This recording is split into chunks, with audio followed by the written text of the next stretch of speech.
Over a year ago now, we dropped the rumour that Scott Bakula might be returning to Star Trek. We didn't know if that would be a special guest appearance or maybe something within Discovery or Strange New Worlds. But now we know the truth, and it's quite exciting. But will it be another Secret Hideout show that might disappoint some fans, or something else that might excite the fan base? Welcome to the Tachyon Pulse. Our tachyon pulse has been unable to completely penetrate the anomaly. Okay, so first of all, we've got to talk about what series it is being talked about, and it was actually discussed recently at San Diego Comic-Con by Mike Sussman. He was one of the executive producers for Star Trek Enterprise. Now, what he has basically said is that for a long time now, they've been thinking about and developing a TV series that would star Scott Bakula. The idea being that basically, and this is already canon, that Captain Archer, after retiring from Starfleet, went into galactic politics and actually became the president of the Federation. This series would actually follow those years, and they've talked about this being kind of like a West Wing, but with spaceships. And I have to point out immediately that I don't normally go for very genre-bending Star Trek episodes, and this would be that. It would be trying to put Star Trek away from the exploring strange new worlds into something very different. A political drama, basically. Do we want that? Well, I would actually say that we get to see a Federation that we've never actually seen before, and obviously you then could have bits on spaceships. We would get to see the very early days of the Federation and basically the politics of how it was formed. I think that would be really exciting from this perspective as well, from a character that was desperately important in how the Federation was formed in the first place. So, yeah, this is a TV series that I would find quite interesting. Now, don't get me wrong, if this was the old style TV series where we got 24 episodes, I'm not sure this series would have the legs. I don't see that there would be enough really to fill, say, 7 seasons of 24 episodes. That's unlikely. But 5 seasons, which is now the norm, of 10 episodes? Yeah, I could see this working, and I could also see it being a bit of an ensemble thing where you have maybe a couple of episodes that are on different starships within the newly formed Federation. But what is Mike Sussman really looking at for this? Is this going to be something that is pitched to Secret Hideout and then pitched over at Paramount?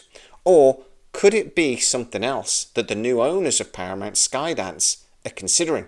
Well, I've got to speak to a couple of people that I do get to speak to over in and around Skydance, and I have had to find out that actually this show a couple of years ago now was actually pitched to Paramount and has been pitched again. That Skydance have actually considered this, and that what they're considering is this to follow on from the Secret Hideout universe. Now again, if you're a regular viewer of my videos, you will know that I have had some insider information already about this, and that I am aware that Skydance, now that they are confirmed as the Paramount owners, are seriously considering not extending Secret Hideout's contract. That they've gone as far as looking into what would happen if they didn't, because actually the way the Skydance deal is written means it is actually not just the sort of thing you can terminate. There are like payments and things would have to be made, and there need to be some sort of deal with Alex Kurtzman. The fact is, apparently though, this show hasn't gone through Secret Hideout. It has gone directly to Paramount and directly to Skydance. That does tend to suggest that the idea at least is to cut Secret Hideout out of it. Now, what I'm being told is that's exactly what's happened, and that Skydance are really considering this. But could Skydance even make that deal? Well, Skydance have been working behind closed doors really at Paramount for quite a while. I've told you several months ago now about how they did a big review in partnership with some executives over at Paramount looking at the different franchises. And that independent review, because actually people from Skydance, people from Paramount and some external consultants basically said that this deal shouldn't be extended, that even though there may be a short-term expense, then in the long term it would be much cheaper. And we know that Skydance is looking to save a lot of money within Paramount. They actually need to cut something like $4 billion over 5 years, which is significant. But we also know that Skydance has been working on deals, because they just announced a massive deal with the UFC. $7 billion over 7 years for the exclusive rights to UFC. And Dave Ellison, in his initial statement last week when Skydance took over Paramount officially, mentioned sports very specifically. That was a big part of growth within Paramount, particularly for the streaming provider. So, that deal was obviously being worked on for quite some time. Star Trek is being looked at for quite some time as well. And Skydance are considering what's next. What do we do post Kurtzman if that's what we decide to do? Well, I actually know that discussions about some sort of legacy show have already happened. But this show has already been discussed as well. And it really isn't going through Kurtzman. It's really going directly to Skydance, and Skydance have asked to speak to the people that are developing this show. Now, this show could not go into production until after the deal with Secret Hideout ended. And I've told you in the past, actually, that people I've spoken to in the industry have said that might take a couple of years. If a show was to go in development after the deal ended, that would take probably 12 months. And then you'd have to get new studio space, build the sets, etc., etc. You'd be looking at least 2 years, but it's very likely that it would be more like 4 or 5. So I went back to the person that I know actually has quite good knowledge of the deal, and I basically asked, could a show actually go into development even if it wasn't necessarily greenlit? And the answer was yes. So they could, over at Skydance and now Paramount, ask for this show to go into active development. They can't greenlight it.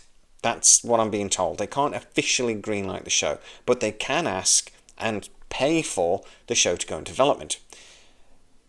Production, filming could not happen until after the deal was resolved, but could happen immediately afterwards. So basically, in 12 months' time, and remember I'm saying that to develop a new TV show does take about that long nowadays, then they would be basically ready to go into production at the end of the summer next year when the deal is concluded.